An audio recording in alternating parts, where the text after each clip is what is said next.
Okay, so welcome to the March 27th, 2024 meeting of the Thurston Regional Housing Council. I'm Carolyn Cox, representing Lacey and your chair for at least the start of the meeting.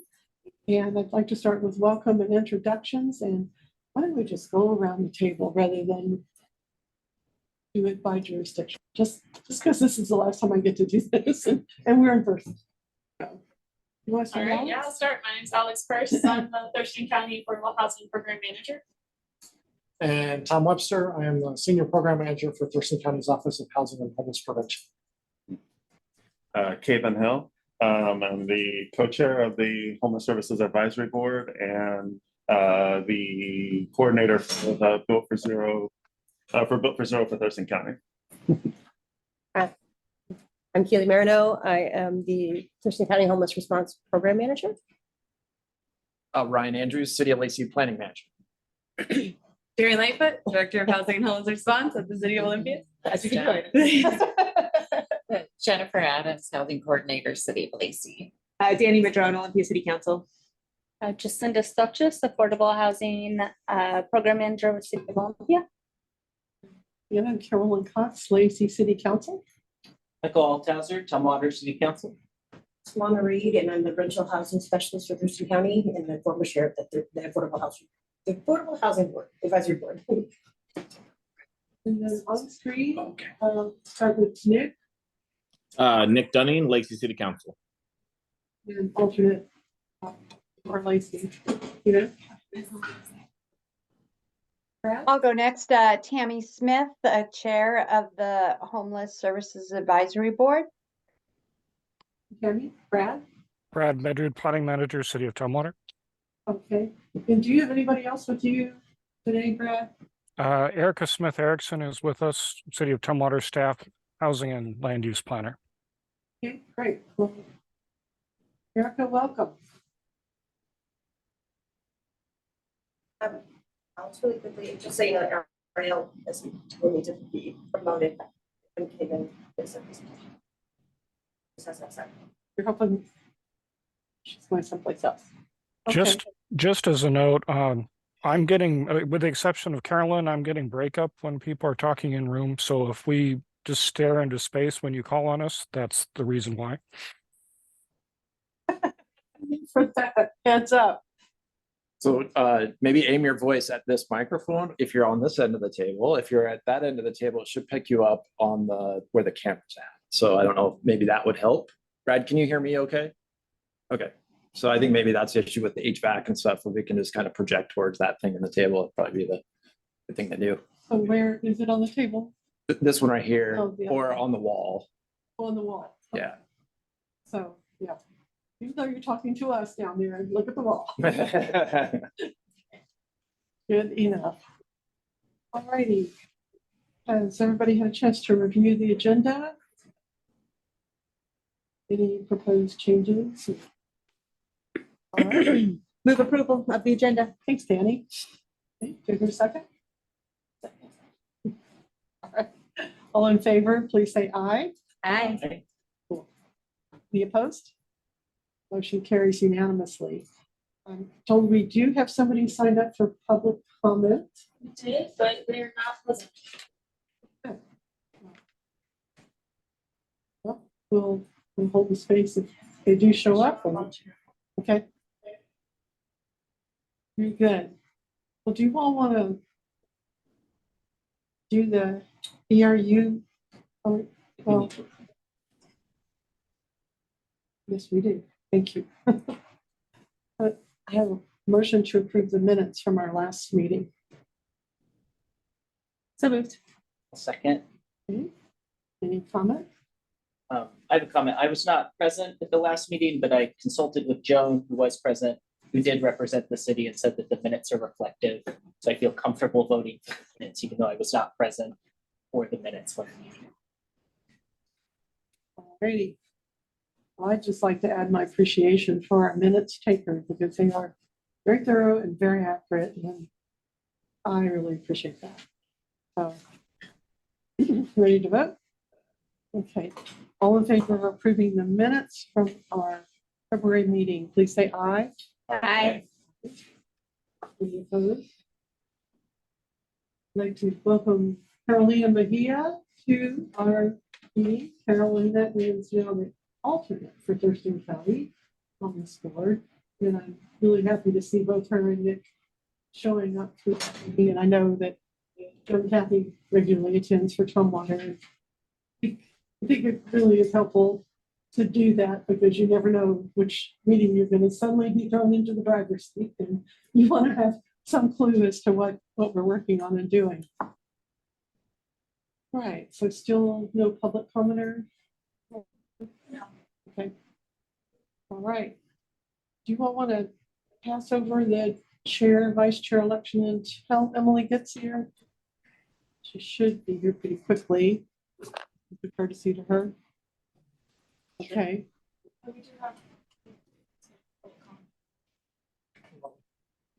I apologize. One of our previous meetings was running late, so she should be joining here shortly. All righty, thank you, Robert. And Robert Vanderpool from Olympia. Hi, Robert. No, go ahead, do it.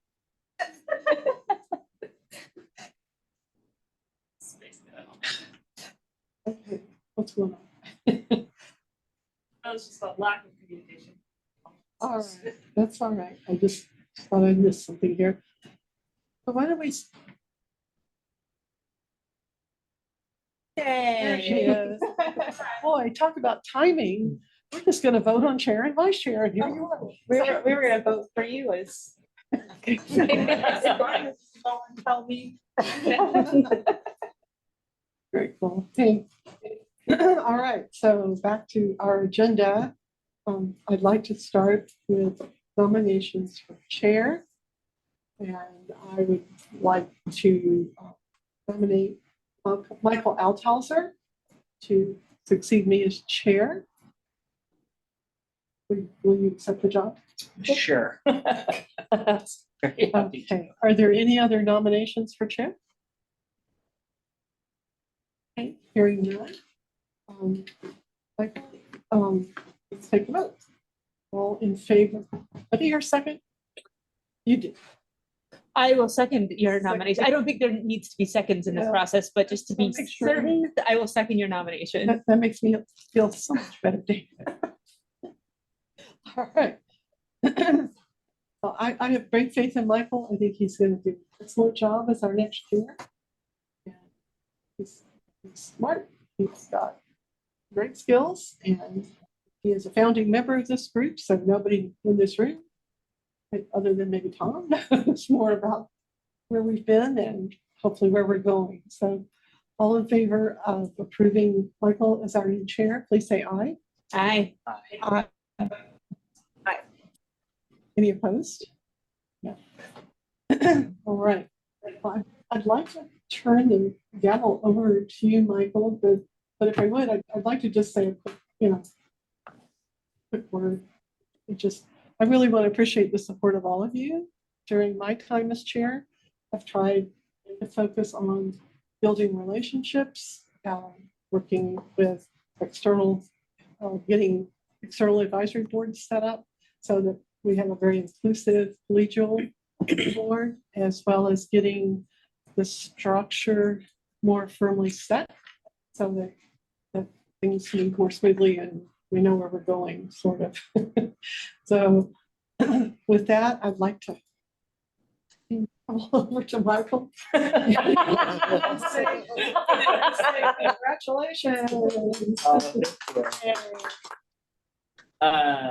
So I guess I'll take it from here. Thank you, Carolyn. Your words are, I'm blushing a bit. Your words are very flattering and means a lot to me coming from you, especially because I had such admiration for how you've orchestrated things and run the group over the past couple of years. So very big and accomplished and wonderful and warm-hearted shoes to fill. So thank you so much. Thank you.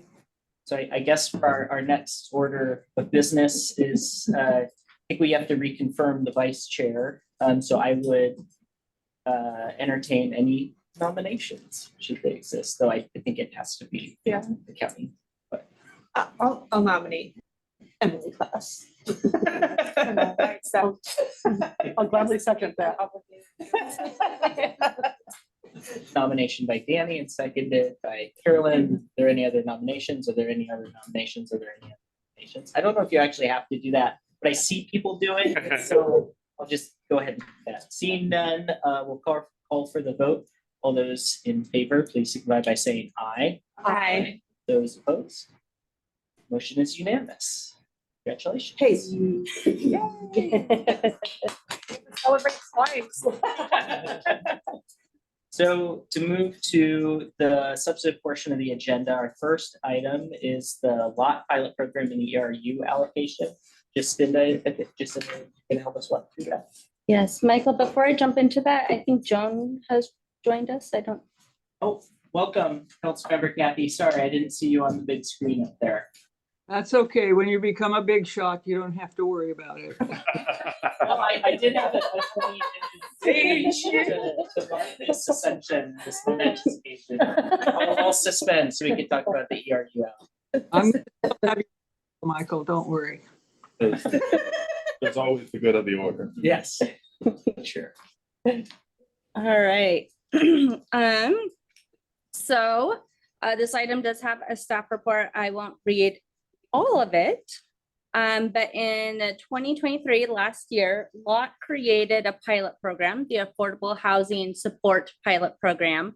That program provides a 50% rebate of the lot capacity development charges, or CDCs, as a way to encourage affordable development within lots coverage area. So Lacey, Olympia, Tumwater, and Thurston County. Yeah. Well, I remember we had this conversation about Thurston County didn't have ERUs, and yeah, sorry, as an aside. So it's a new program. It's a pilot program. It's a 2-year program, 23 and 24. And through the program, they're each of Lacey, Olympia, Tumwater get 75 ERUs. Those are equivalent residential units. There's funding tied to those that again has to do with that CDC. Sorry, okay. Wasn't sure if there's a question there. So what you all have before you today, each of the jurisdictions have 75 ERUs, and then there's a regional pool, of also 75 ERUs. So I believe it's 2023 as well. Southport Financial came to this body, Regional Housing Council, and was awarded funding through the Regional Housing Council for their Lansdale Point project that's occurring in Olympia at 911 Burr Road. 162 family size units, which is an equivalent of 114 ERUs.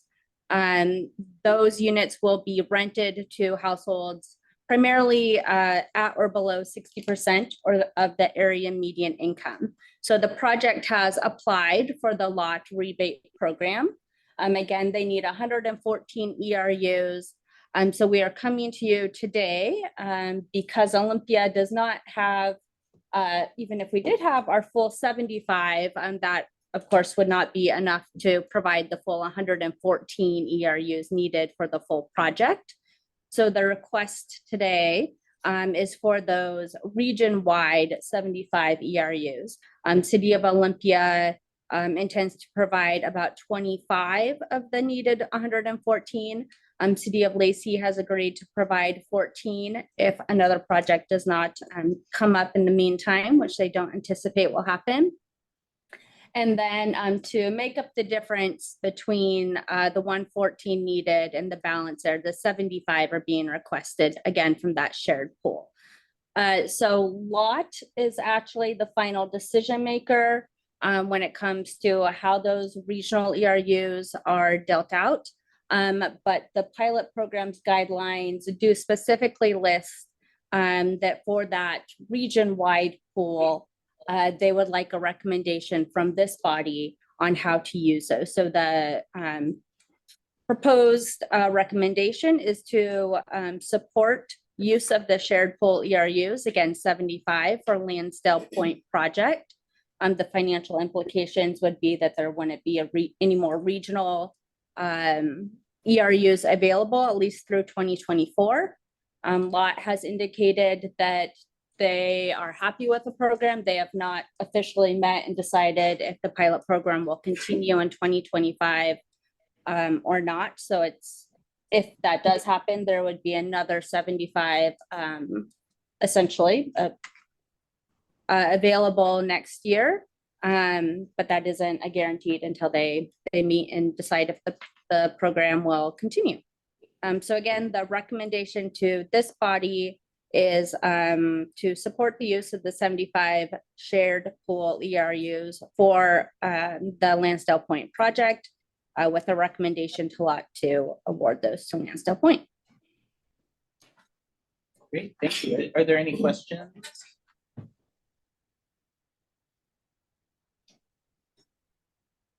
Folks have questions online, if you could raise hands, just so that it's easier to see.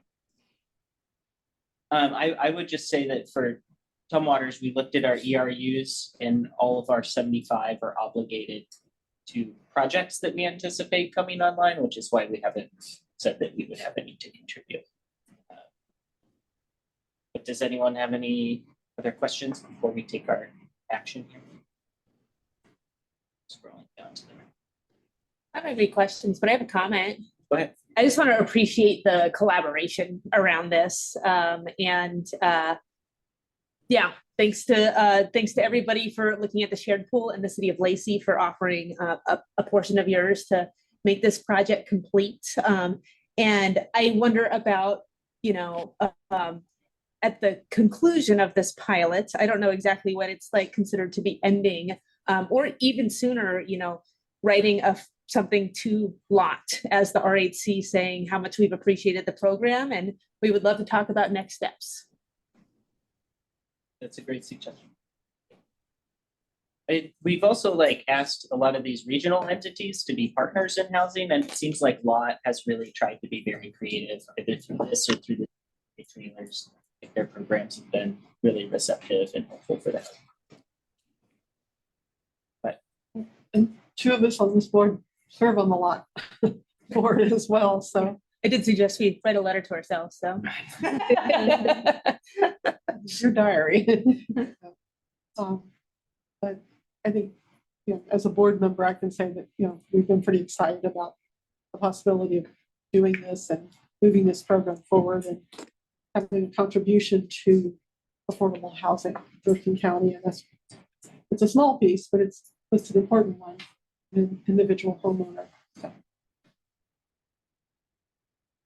Well, if there are no other questions or comments, I think we support a motion to, I think that I would entertain a motion to support the use of shared pool ERUs available through the Lot Affordable Housing Support Program for the Lansdale Point project. So moved. Is there a second? Second. I'll second it. Motion and a second. All those in favor, please signify by saying aye. Aye. Aye. Those opposed? It passes.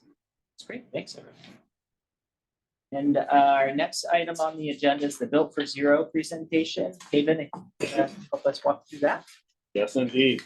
So I'll just go ahead and start by getting my little screen share going.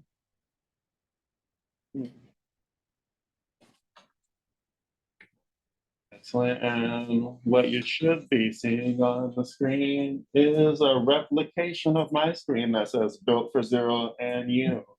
Thurston County, March 27th, 2024. Can everybody online see that? Excellent. So again, my name's Caven Hill. I'm the Thurston County Built for Zero coordinator. Aside from being the co-chair of the Homeless Services Advisory Board, I took on this position a year ago. I took this position on a year ago in order to support our county in its goals with Built for Zero as we move forward. So I made this quick presentation We'll go over what is Built for Zero. We'll talk about our goals, milestones, and achievements, how we mark success within the initiative, and some plan, do, study, act cycles, which is how we test for change within our community.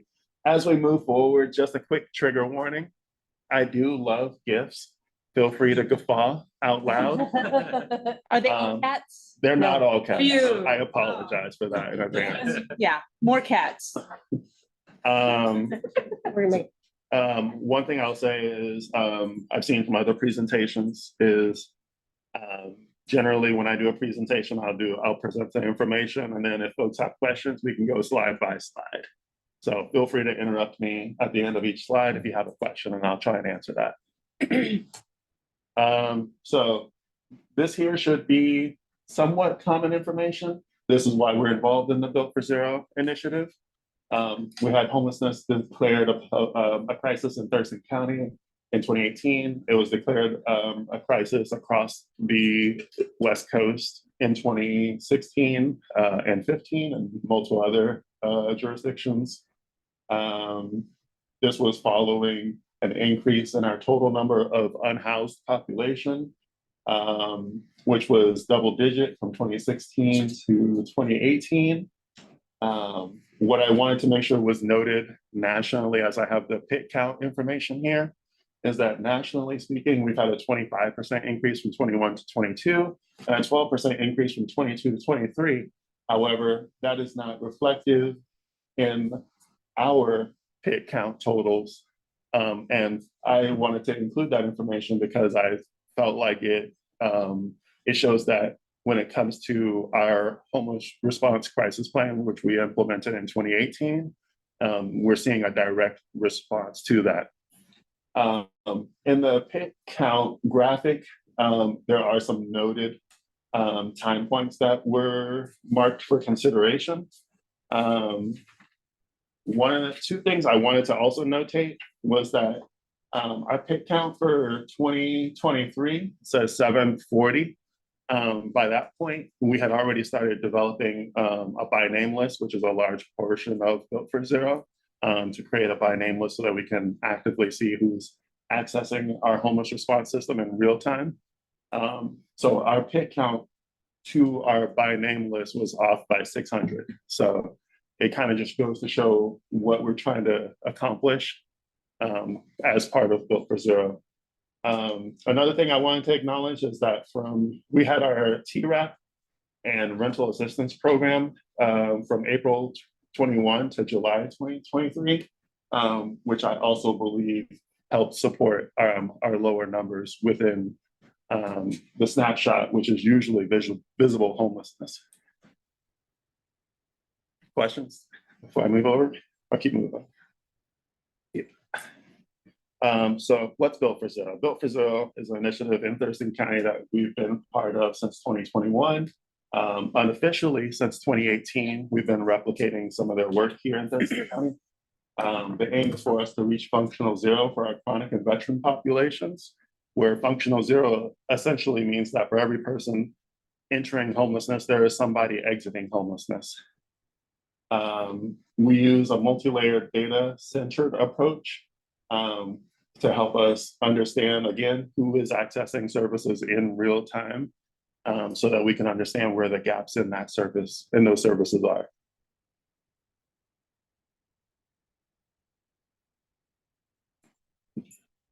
So let's talk about a name by name list. I've mentioned that before.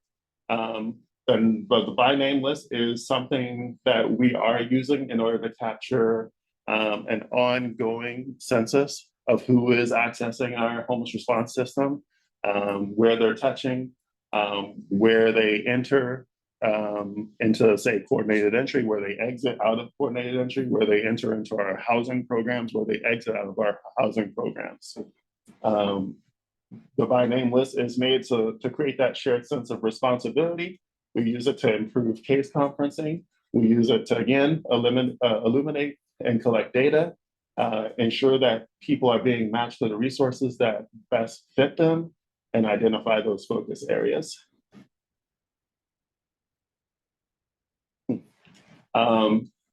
So these next two slides are for our scorecard. And quick caveat here, I'll say that Built for Zero focuses on our chronic and veteran populations. Chronic, again, being those folks who have either had multiple instances of homelessness within a year, have been unhoused for over a year, and are experiencing disability while unhoused.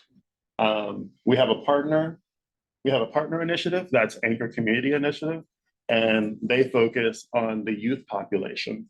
So a quick definition of the scorecard. It's a list of questions that both initiatives have that help us assess the health of our homeless response system and its ability to help us reach our goal of functional zero for the chronic and veteran populations. But for ACI, their goal with the scorecard is to build that foundation to end youth homelessness. So example questions would be here. These were actually the last two questions that we had for our scorecard.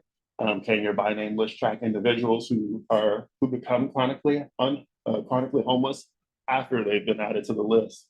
This question is important because not only do we need to understand as a community how when people become homeless, why people become homeless, and how long they stay homeless as they enter our system and go through our multiple resources, the multiple resources that are available in our community.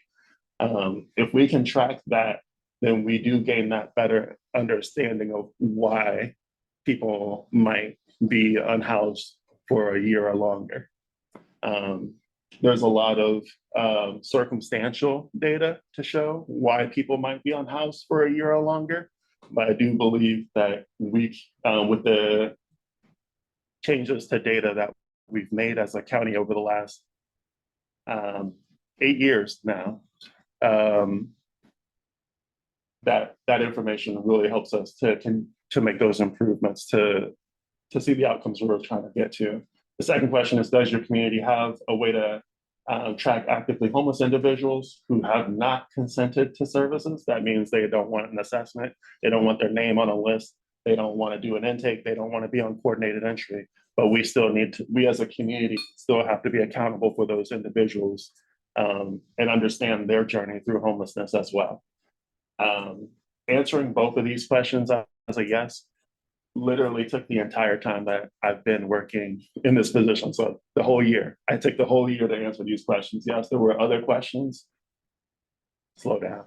There were other questions that were also needing to be answered, but the work that we did as a community to answer these questions had us make changes to policy, had us make changes to numerous procedures across Thurston County.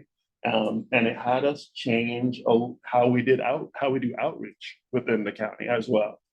So that's just an example of how the scorecard helps improve our overall homeless response system. Again, I mentioned ACI. They also recently finished their scorecard as well. These were their last two questions. ACI is very similar to Built for Zero. Their scorecard is a little bit different, and they have a little bit different conversations because they do have that focus on youth, and there are different pathways within our homeless response system that youth have to follow in order to exit homelessness. So as you can see, both of these questions did have a big focus on connecting with our local tribes and getting them more involved in our homeless response system as well. So part of Built for Zero, in order to move Built for Zero forward, we needed to have a community aim. Our community aim right now is to reach functional zero by the end of December of 2025. So by December 2025, we want to have our homeless response system be so present as to be able to help one in, one out, and not continue to have these up and down spikes. Or if we do have the up and down spikes in our population year to year, that it's within a certain range. Right now, we're aiming for that range to be 50. In order to support those aims, we developed as a community, we developed these goals. Goal 1, we wanted to achieve a quality by name list for our chronic population. Goal 2, we wanted to increase the chronic outflow into permanent housing or permanent supportive housing by 50%. And goal while also decreasing the inflow into newly chronic. So those people newly entering a year of homelessness, we wanted to decrease that. And then we wanted to increase housing and shelter capacity by 10% per year. As part of that, we also created what we thought were action drivers to each one of those goals. And as a community, we've been working over the last year, at least. I've only been involved in this work for a year. Our community has been involved with it for 6 or 8 years. So these were all action drivers that we developed in order to help us reach these goals. And I'm actually happy to say that the ones with check marks here, quality data by January, partnering with Commerce on missing data elements, and creation of assessment tools for at-risk individuals. We've marked those as a community. We've marked those as being completed, and we're working towards new goals and drivers to support those goals.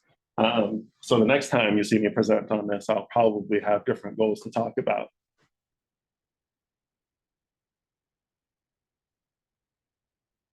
So again, I want to say we're in my overview portion, there should have been a screen that says, let's talk about milestones. So let's talk about milestones. Again, as I mentioned before, these 2 questions here were the last 2 questions on our scorecard. And we were able to complete those and mark those as yeses, thanks to the additional work of our entire homeless response system, that's including this body. And ACI has also completed their scorecard. We're really planning for some future success and celebrations around that. What I have here is what's next for our community. Right, we've spent the last couple of years in the achieving quality data phase. And what quality data means for this community is that not only is that scorecard complete and our foundation for reaching our goal is set, but it also means that the data, the amount of data that we've been able to collect and keep accurate, we have an 85% or higher confidence rate that if we pull our by name list at any point in time, we have a great understanding, an excellent understanding of who's accessing our services, what programs they're enrolled in, and their demographics, how long they've been unhoused, that type of information. That information helps us move into the next phase of Built for Zero, which will be setting improvement medians. A lot of that will revolve around taking all the changes that we've made in order to say yes to those scorecard questions and continuing to improve upon those policies and procedures. From there, we're hoping that if we maintain and even implement new initiatives, new programs, we're talking about a lot of that here in this meeting with bringing on more affordable housing options. Then we should start to see phase 3 working in action, which is a downward shift in our overall population, not just our chronic and not just our veteran, not just our youth, but our overall unhoused population, which will then lead us to functional zero. In this graph, functional zero is also represented as a much lower population overall of our unhoused population. But that functional zero, again, could be maintained at where shift is marked. So if we were able to even just keep that line straight after a shift, that would be us reaching functional zero. I feel like that one might be the most complicated, but least wordy of my slides. So are there any questions on that one? Can you explain that again? My understanding of what you're saying is that functional zero is a dynamic figure that changes with time. And so what is functional zero today might not be functional zero in a couple of years. Is that? That is absolutely true. Functional zero could be us staying at a flat 500 for our total population. What wouldn't be functional zero is if we're at 500 this week and then, or this year for our pit count, or say, and then next year we're at 700. However, with the by name list, we shouldn't have to wait a year to know if we're still at functional zero. We should be able to see month to month where we're at. And the idea is that the shift is part of that. So if we're at functional zero, then we should also be able to continuously lower the population overall. So it's based on the by name list, which is like more of an actual literal accounting, whereas a pit count is more of a measurement of trends across time. Yes, oftentimes we look at the pit count as simply being a snapshot, and not just a snapshot. It's a snapshot during a time period where we statistically have the lowest amount of visible homelessness. And so we oftentimes don't get an accurate measurement anyway. But federally, nationally speaking, it is used to get a much better understanding of where our overall populations are. We have to do it that way. That's us. We have to do it that way. Mm-hmm. Yeah.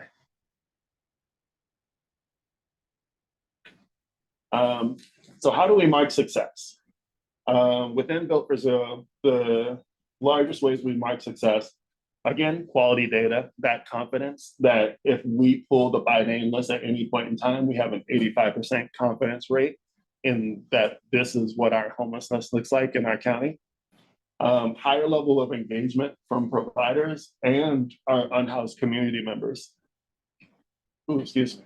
I notate our unhoused community members because there's a lot of service avoidance due to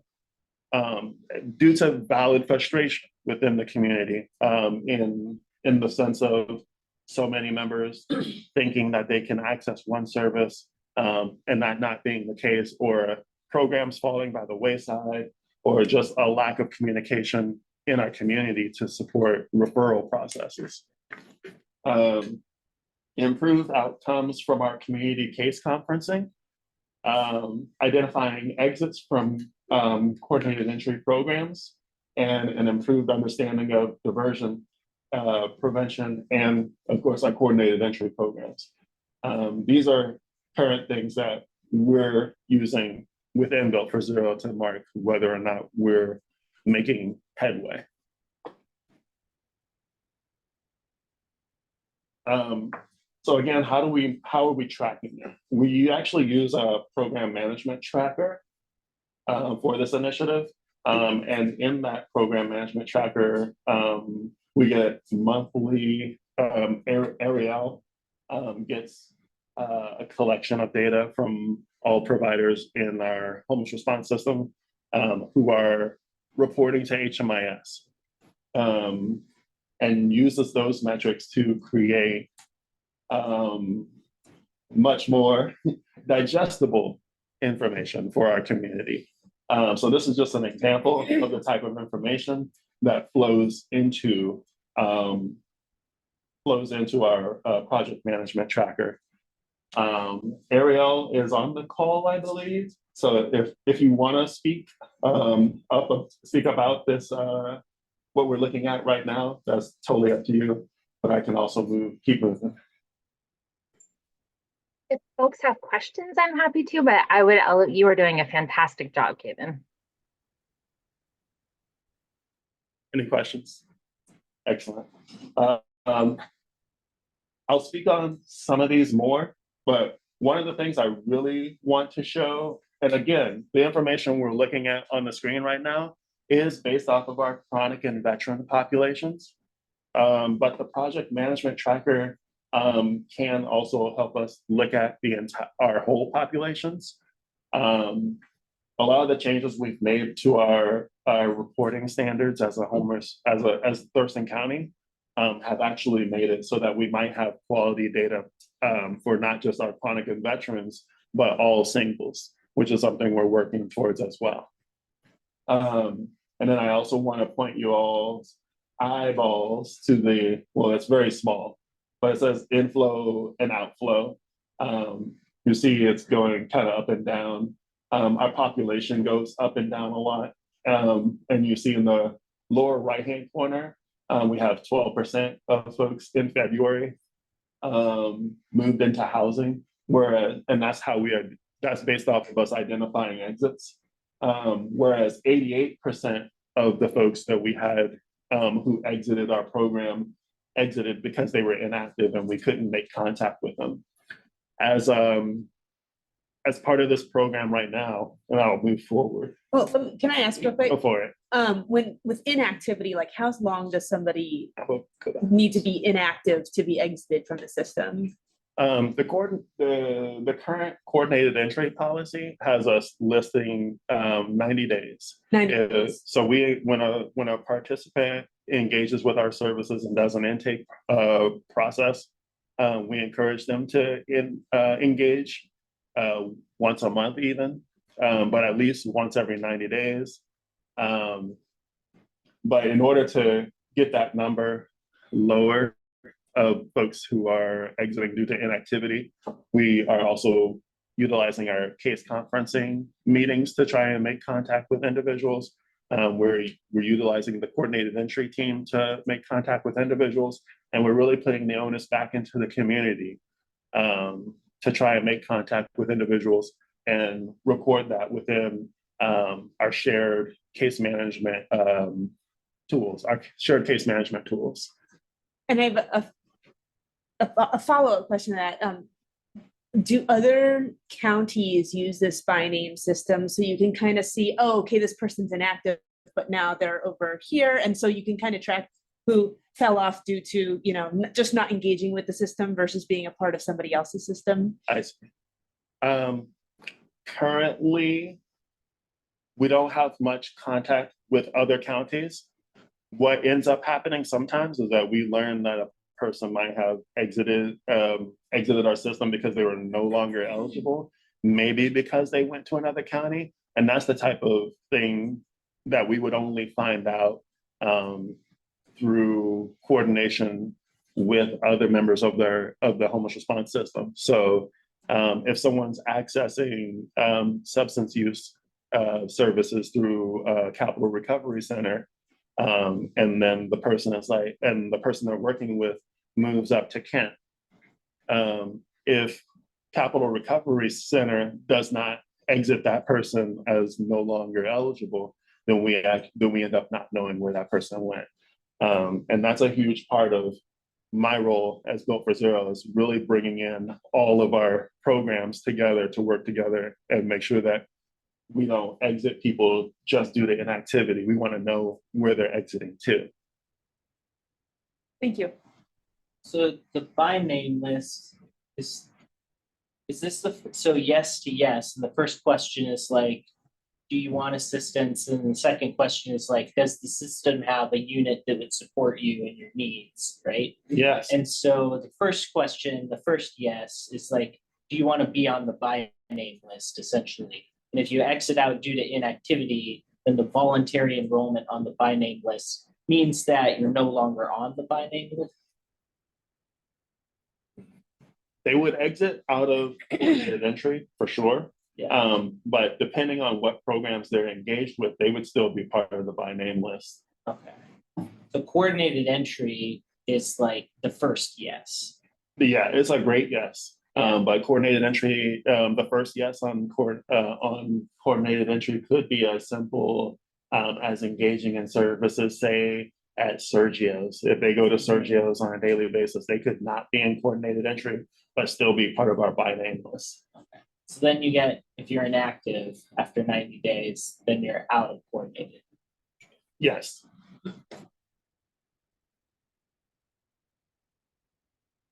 So I'm going to move forward and talk about our last step, which is our PDSA cycles. Tests for change are a huge part of how we figure out what the improvement strategies are going to be for our entire population. They usually start small. Within our work group, somebody will kind of bring up an issue that we're struggling with as a community, and then we consider what change we want to test, how we want to do it, how it can be done, and then we really look at it on a rolling month-to-month basis. Some of them have been as small. Examples include some of them have been as small as what does it look like for every person who comes into the PIPE office, the Partners in Prevention office? What does it look like for every person who goes there to submit a survey that just says, this is why I'm not on coordinated entry?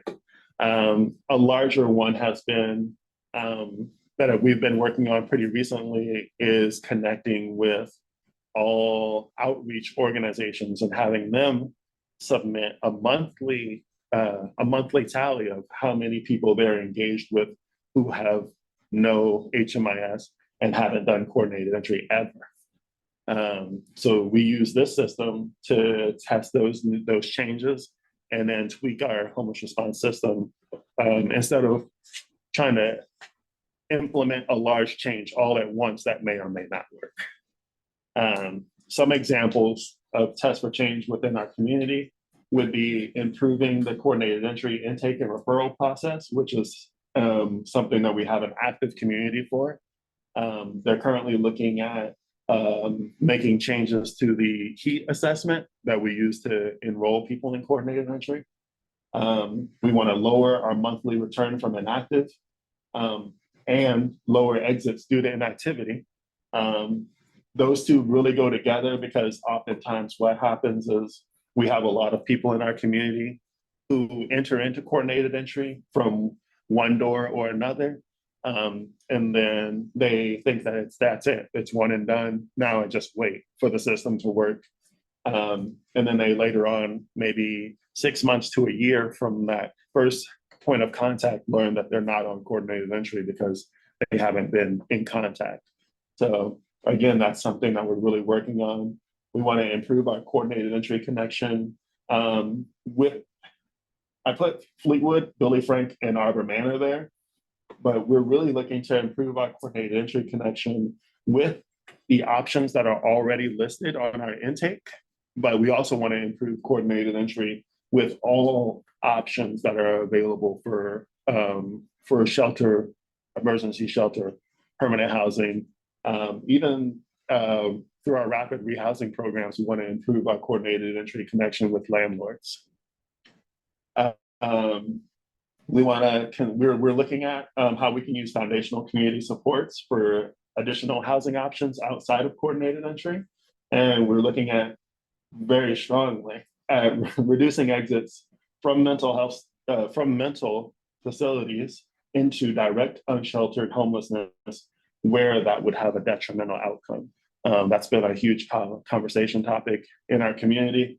And actually, I look forward to seeing some of you at the Providence conversation tomorrow. And then these are our guiding members of Built for Zero.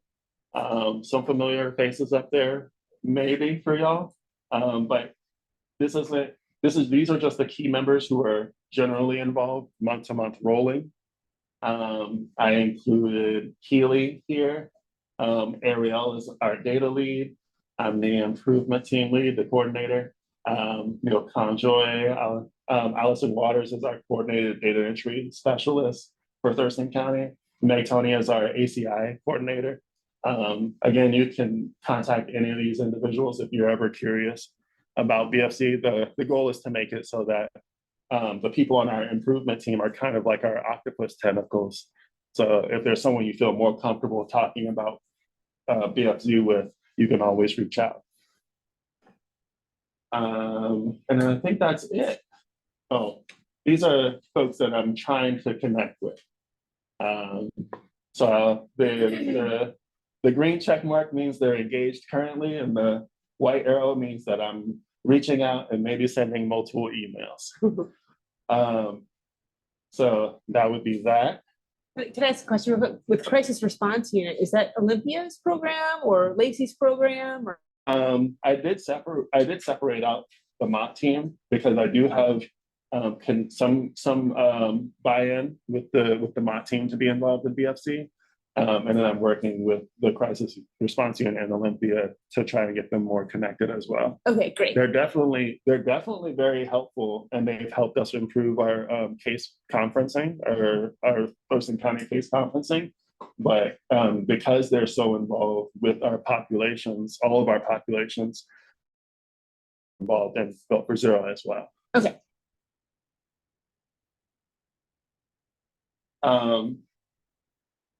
Yeah, again, we want to celebrate the finishing of the scorecard. Again, it's 6 years worth of work improving our homeless response system so that we can have that foundation to reach our goal.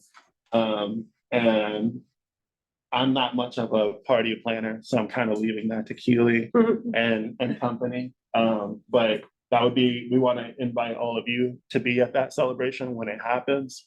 I'd love for you all to also meet my counterpart, Meg Tony, who is the ACI coordinator and has also worked really hard to get the scorecard complete for the youth.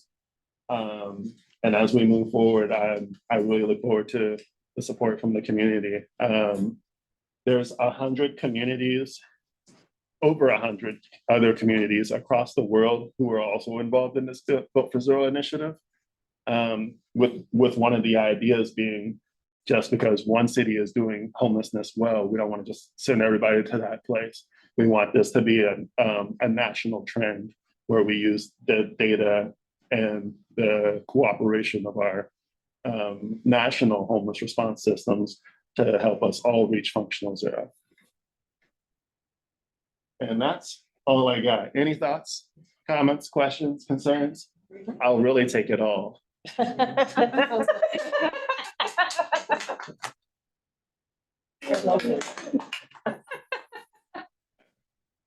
I will, if I could jump in and just say, I mean, I think Kaden, a little bit modest, this would not have happened. We wouldn't have gotten to that scorecard being completed without Kaden kind of in this past year. Yeah, work has been fun in 6 years, but to get to that finish line, 100% was Kaden coming out a year ago and really taking ownership of this and driving our community to it. So, and huge thanks to you. And then also Ariel on the data side, huge work kind of collecting all that data, but we wouldn't have gotten here. And we started off where the county was trying to take this lead and we were kind of struggling, figuring out how to get this going. And I think once kind of brought Kaden on board, really allowed kind of our community to kind of reach these kind of benchmarks. So Kaden's been a huge benefit and resource to our community to kind of move us forward in this direction. I appreciate that. Also, just clarifying, we the 6 years is about 6 to 8 years ago, the community wanted to do Built for Zero. And there wasn't buy-in because this is an initiative we have to pay for. So Providence is sponsoring our community to go through the Built for Zero initiative. But our community and providers believed in the model enough and so much that they started the case consulting, or it used to be called the Vulnerability Index, where we would get together every week for an hour and a half and case consult. And that's been ongoing forever. And that was Interfaith Works hosted that, Sidewalk back in the day hosted that. And so it's only been since the fall of 2021 that we've actually been members of Built for Zero. But our community has been really down for the cause for a long time. Any other questions or comments? Yeah, really happy to see all this coming together. Felt like it was just out there somewhere and suddenly, it's great. Also, Ariel, got to mention Ariel has just knocked it out of the park, getting quality buy-in. How many meetings have we all been in over the last like 5 years at least? And much longer than that we've been, where's the data? Hearing, where's the data? We need quality data. Can we have better data? Give us more data. And Ariel did it. and had to work with commerce and providers to make some big changes. So shout out to Ariel. It was a change in mindset for providers to kind of come around and say, okay, yeah, we want the data, and we're going to have to change the way we think in our systems to get there. And I think that there's a lot of conversations to kind of move providers kind of along that path to get us where we are. So kudos to the providers to being open to having those conversations and change. I'll add too that like over this last year, Kaven, not only coming on board have you accomplished so much, but you've also done it during a time when the homelessness crisis the landscape has totally changed. And we have service providers who are not doing outreach anymore because they don't know where to go, because everyone's like leaving where they were, and camps are kind of being consolidated into larger camps around the community. And so you're having to navigate all of that alongside the work that you're doing with Built for Zero. So I just want to point that out because like, as someone who's started my own outreach group, our group doesn't go out anymore because the camps that we went to were swept. So, and I know that that's the experience of a lot of outreach providers where, you know, ground meetings are now bi-weekly. Is that right? Because there's just, the landscape has changed so much, people don't really know what to do. So you're bringing people together in a time where there's a lot of confusion around how to support the community. And I just wanted to give you kudos for that too, because I know it's a hard job already, and then you add these extra layers onto it, and it feels in my brain like it would be impossible, but here you are putting all the pieces together and you're doing a really good job. So thank you. Thank you. I'm terrible at receiving compliments, so I really appreciate it. PowerPoints that aren't as cool if you don't want compliments. There's a lot of people I also give a lot of praise to. There's a lot of support in the community. Again, like Keely was saying, there's a lot of people who want it to happen. And that's why I feel privileged and blessed to be working in a community that wants it to happen. I actually moved here from a community that really didn't want it to happen. And since we're on a public meeting, I don't want to blast them. So it's just really refreshing. And I also am grateful. So we'll just pull you aside after the meeting.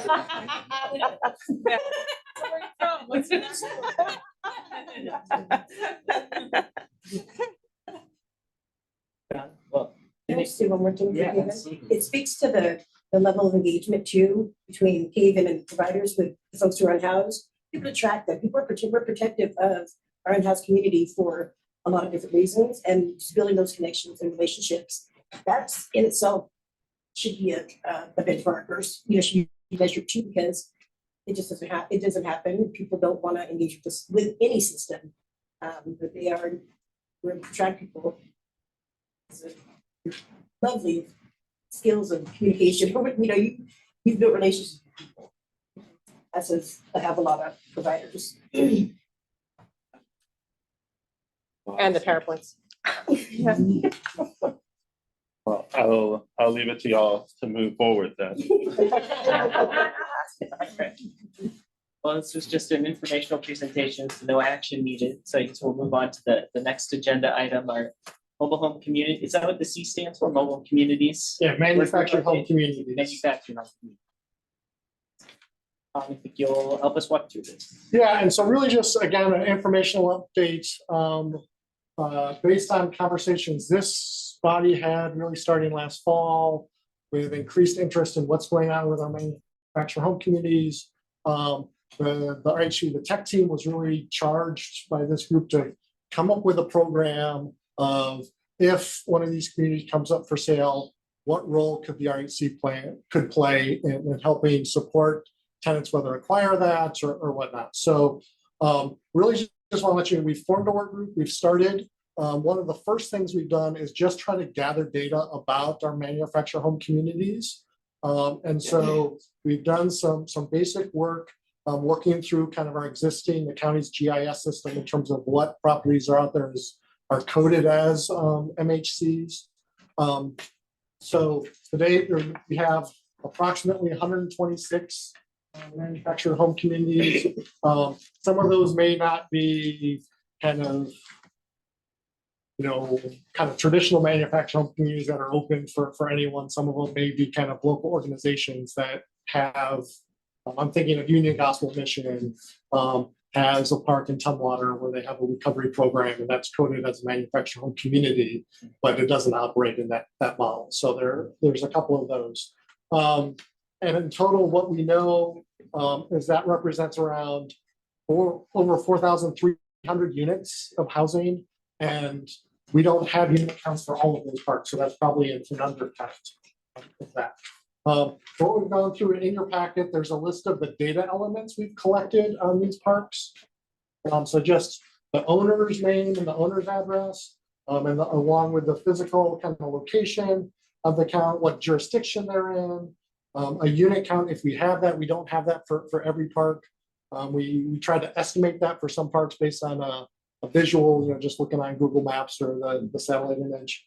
What we pulled from the assessor around taxes, the year built, their value, their size, what zoning they're in, whether they're in a flood zone or not. So pulled some community specific data. Then we also worked to pull some data based on the US Census block group that each park is in. So we're looking at whether, what's the over and under kind of 55 kind of population, demographics, race, ethnicity, employment information, total households in that census block, whether kind of percent of owner versus renter, and the percent kind of above and below the poverty line. So again, those are based on the block group, but trying to use that as a proxy for kind of what the population of that community may look like. So we've gathered that, and then we've done a very high level coming up with for lack of a better term, kind of vulnerability score. I'm really looking at the combination of the census block group data, as well as some of the assessor data and zoning data we have. So based on kind of looking at age, race, ethnicity, unemployment, and poverty information, kind of rolling up those numbers, and then coming up a score, and then sorting them into kind of by quintile for everyone. We didn't have good ethnicity data by block group, so that's why we kind of we were getting a lot of kind of value errors because we didn't have that ethnicity data. So, and you'll see there's also, we did it by we dropped ethnicity for age, race, unemployment, poverty. Then we did a similar measure, adding whether it was a renter population. And then we did one that was just kind of race, ethnicity, race, poverty calculation. And then we did a simple calculation of took the total value of the property divided by the number of units that we think are in the property to come up with a value per unit. Again, just very rough kind of indicators. And then Brad with Tumwater helped us looking at the zoning kind of designation for each property, and then making a determination whether the current zoning code could lead to a higher, medium, or low level of redevelopment if that property was sold based on current zoning. So we've kind of gone and just done this basic collection. So if a park does come up for sale, we at least have some basic information to kind of say, okay, what's going on with this park as a way to help us assess. Certainly, if we know a specific park, then we can kind of dig into more information. At this point, we don't have plans to kind of pursue this further. We continue to look for ways to easily capture more kind of what's the current condition, the physical condition of the property. We don't have the capacity to go out to 126 and do kind of a physical assessment of each property at this point. But we're continuing to kind of brainstorm if there's an easy way to do that. We might kind of continue to explore that.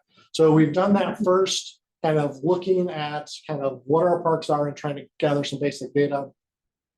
We're now in the phase where we're trying to develop some options that we're hoping to present to you kind of at some point kind of in the coming months. In terms of if a park comes up, what kind of financing would be so we're looking at different options. So we are exploring those. And right now we're really focused on kind of the acquisition of manufactured home communities and what that could look like from a financing point of view. But we've also kind of talked more broadly, what are other ways that the RHC may want to support manufactured home communities, whether that's through kind of a rehabilitation program or a buyback program or a relocation program if folks are being displaced because of rising rents, or other ways that we want to support other communities or tenants. So we're kind of starting those conversations. So we hope initially to bring back some proposals specifically around acquisition, but we're also kind of big term looking for some more broadly at just kind of support for residents of manufactured home parks, prior to, during, or after sale. By acquisition, you mean working with the people who live there to acquire it, so it's. Yeah, so it'll be a resident-owned community. So for each row on this chart represents a different census block. So each row of these probably has multiple manufactured home communities. Yeah, so each row of these is actually a manufactured home community. We just didn't. It's a sampling. It's a sampling of the 120. Got it. Okay. So one of each. So yeah, some could be potential that there could be two communities in the same census block. Okay. But census blocks generally range from 2 to maybe 800 households per census block, kind of roughly. And for the zoning column on the right, I would assume that if something is low, that's because it's zoned where it can only be a manufactured home community, right? Like it could not be redeveloped into single family housing. Yeah, and I'll look to Brad. Yeah. Yeah, I apologize. Let me briefly state. So again, this was a sort of an estimate based on the current zoning underneath the existing park for potential for redevelopment, and it's a very qualitative measure. For our purposes, we considered low to be number one, only in the city of Tumwater, the manufactured home park zoning. Also, if the underlying zoning was zoning that was, say, for example, you had a manufactured home park with 20 units on about 5 acres or so, and your zoning was 1 unit per 5.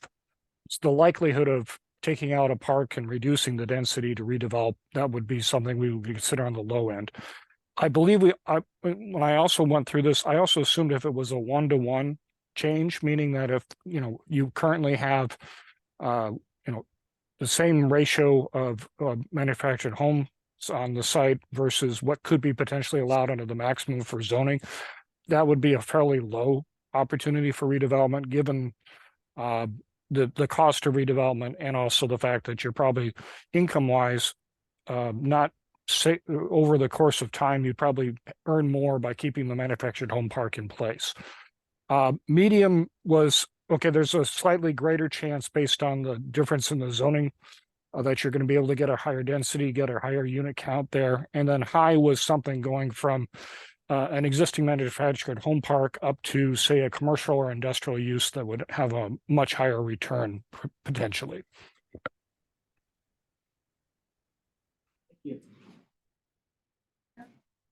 I think housing coordinators for Olympia County, Tumwater and Lacey are here, but we're pushing this information out to Yelm because they aren't at the table today. If we make sure they have. Yeah, Yelm is part of the tech team. Okay. So yeah, So they've got Gary. Yeah, so we formed a subcommittee of the tech team, and so Gary's not on that, but yes, Gary Yelm is engaged through the tech team, sharing this with him through that. Good. Thank you. And Jennifer, and I'm going to put you on the spot, but I know that you've done a lot of study and research around this. Is there anything you'd just like to? No, I mean, at this point, I think the group has just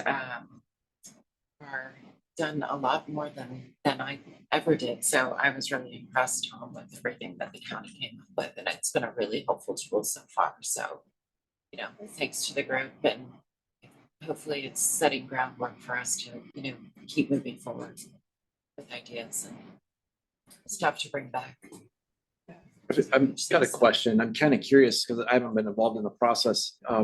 Are you finding that the most vulnerable vulnerable parts are in like the cities, or are they in rural Thurston County? Is there any kind of geographic, relationship that we can find as a result of this exercise? Yeah, good question. And so we haven't done that analysis yet. So we've kind of just pulled the data and did the color coding and sorted them. Haven't gone through and tried to.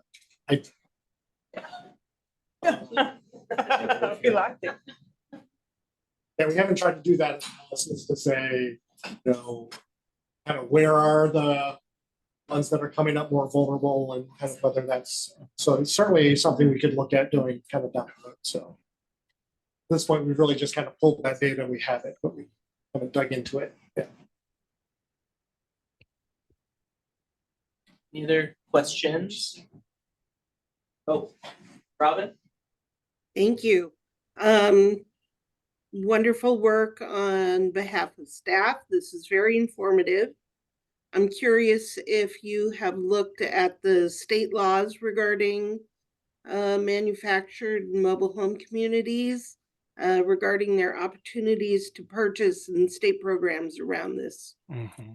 Specifically, chapter 5920 of the RCWs. Yeah, so we know part of that was kind of instigated this was right that part of those, I don't know the RCW, but the new legislation that gives tenants an opportunity 70 days to try to purchase when something comes up for sale. So that really kind of started this conversation. There's also some resources from the state that is available to support the acquisition. So yeah, we've done a little bit of looking at that, kind of what's available from the state and some of the rules kind of from the state. So trying, what could the region do to piggyback and kind of what's available from the state level? There's some relocation assistance available from the state for manufactured home parks as well. I don't know if there was something specific you were thinking of, Robin, but we're aware there's some things available from the state, but probably kind of insufficient in a lot of ways to help residents really acquire their own properties. I absolutely agree that the state does not put in enough resources for what these communities need. So it's interesting to be looking at this, but at the same time, there's some pretty, there's some regulations that we'll need to ensure that we're following if we were to implement something. Brad? Yeah, I very quickly, I just want to offer a quick shout out to the county, Tom and his GIS staff to basically create a whole pool of data that we didn't realize existed. So if you have a happy and not busy GIS staff, just turn over something to them and they'll give you some great stuff to start to work with. I also want to point out that the housing action plans for the Lacey, Tumwater, and City of Olympia also have strategies already in there for manufactured home park preservation. And I think just as a reminder, it's a good idea to sort of pull all those things back into this discussion as you go forward. Obviously, we have a little bit more work on the subcommittee level to try to come up with some recommendations, but I want to just impress that in my mind, we have the two different parts to the problem. There's the emergency part, there are particular asks that come forward with the RHC about people that are needing help instantly. And then there are the much longer term strategies to try to fend off those, the fact that that we may have those emergencies, but the work that we need to do takes time and a lot of time. So we don't have those emergencies. So I just want to impress that those are two big important things to pay attention to.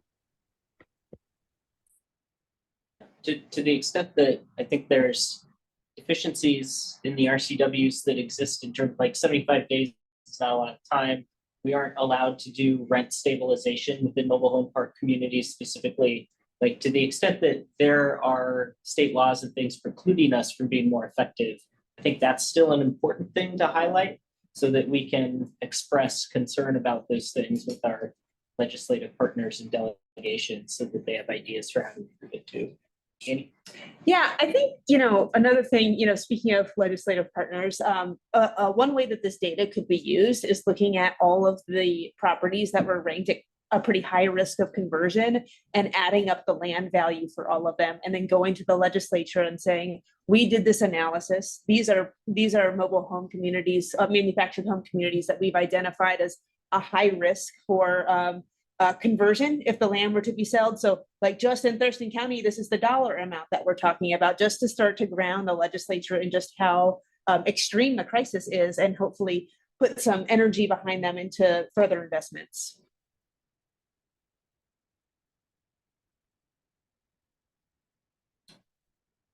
I like that idea. How can we make sure that that data is collected and communicated to the state? Like, who would do that? We can do some analysis of this data and come up with some. Okay, that'd be awesome. I think that's a good idea. And then as we talk about, what's our legislative platform going into the 2025 session, we can have something, people like numbers and data, and especially if they could see just how scary the situation is for, if we could put number of units on it, et cetera. That makes it really clear. Yeah. I think the other thing that we've experienced beyond, like, even when the parks have gotten sold, it's then been the rent increases that have resulted in economic evictions of folks. At least that's been our experience in Tumwater too, so you sort of have like two issues. Like, if you do all this rezoning where there were other areas that were also zoned similar to how we've tried to approach it, to where a mobile home park, manufactured home community stays a manufactured home community, somebody could still buy it and then jack up the rents, and then you still have essentially like the same issue. Yeah. So it sort of seems like the only way to prevent both problems is by having it being owned by the people who are currently living in it. Yeah. That's a good point. Yeah, and that's where I strongly suggest, further conversations with land trusts and other equivalent things is also a way to start to address that.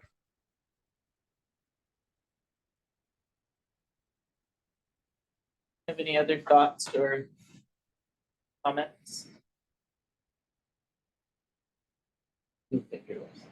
Well, I was just going to say, I don't want to go down a rabbit hole here, but Tumwater did some really outstanding early work on this by creating the zoning that doesn't allow a park to be replaced with a stick-built housing subdivision. And so some of our early work as a regional housing council was sharing these kinds of things. So it might be time again, as we do this work, for Tumwater to kind of lay it out. Okay, this is what we've done. This is how you do it, so that the other jurisdictions who are interested in following suit can do that. Especially since it's comp plan time. So I think the timing is good. Yeah, maybe if after the mobile home community tech team maybe after we have our next steps, we could have like a presentation on how our zoning code works to protect those communities, just for an awareness thing. Yeah, we've been focused on kind of the financing piece, and I think, the zoning, as kind of Brad mentioned, right, the kind of planning department's working on that, so it feels less kind of those elements under the RHC, but under each jurisdiction's housing action plans have identified some of those things. So I think as the RHC goes forward to kind of figure out what's the role of the RHC in those kind of zoning conversations, but certainly I think at the tech team we're having those discussions and trying to figure out kind of what's the right way to kind of move those things forward. And I know, as Brad said, they're in each jurisdiction's housing action plans. I think kind of like flirted for a long time with what it would look like for the RHC to have substantive policy discussions and make recommendations for other jurisdictions to adopt. I mean, it sort of seems like this could be a potential conversation piece around what that could look like. We've talked about that in the past about tenant protections, about how it doesn't make sense that there's different protections across different jurisdictional lines. Sort of strikes me as something that could be ripe for that, should the body wish to kind of go there and kind of change, set sort of a precedent in terms of making recommendations to other jurisdictions about aligning policy. But that might be a conversation for another. Music to my music. But yeah, That's probably its own item on the agenda in a future meeting. Yeah. That's for good of the order. That's what that's for, right? Yeah. Uh, Well, if there aren't any other questions or comments, I think we could move on. The next item is a communications update from Yeah, and Elisa, Lisa. she's not feeling well today, so I'm gonna fill in for her. This is kind of update today is just to let you know that our office is, we're gonna start working on our Regional Housing Council annual report. So for 2023, so for January through December. So Lisa's gonna start working on that. We'll pull in kind of some, the funding recommendations is finally approved. Talk about the advisory board work that was done, the Lived Experience Housing Steering Committee. A little bit about the rights of way, legislative priorities, what the tech team is working on. So really just a heads up that one of the things that Lisa's gonna be working on here in next month is pulling together that annual report. It's called out in the ILA for us to do that. So we're gonna try to get that done, and then come up with a sample that we can then use moving forward. Also within the interlocal agreement, I think between the county and city of Olympia on the home fund, is the RHC is to also be report on the use of the home fund. So we'll incorporate that, so we can use that to report up to jurisdictions on the use of the home fund going forward. So that was our main communications update. It's just letting folks know, and we'll share with you. And if there's things that you want to make sure are incorporated in that report, just let us know. Great. What do we think for in terms of like timeline? I would hope we would have a draft to share with you at the next RHC meeting. Great.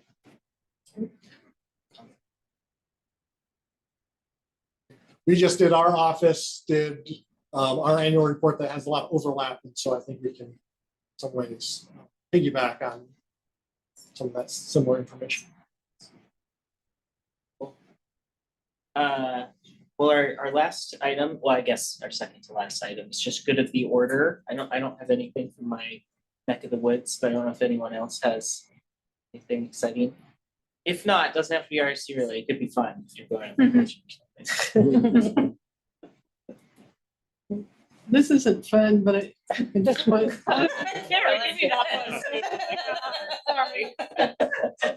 Just want to make sure that you all were aware of the bigot bombing that happened. Our Commission on Equity meeting earlier this week. Lacey took a really firm, put out a really firm, strong statement, I thought. But I just wanted to put it out mainly as a heads up in case it comes your way, and so that you can prepare and have plans to deal with it. If you want, our city manager has issued an email to the council members that includes some links to Association Washington Cities and other groups with best practices if this happens to you, and sort of balancing First Amendment rights versus, the rights of an organization to actually have a meeting and conduct business. So if you're interested in that, I think we could probably share those out. Yeah. Okay. Sure. When in doubt, go at ease. Absolutely. So sorry it wasn't fun, but it's important. All right, well, our next meeting is Wednesday, April 24th, 4 p.m. hybrid on Zoom, and then also right here again. If there's no other business, we're adjourned. Thanks. Thank you. Okay. Hey.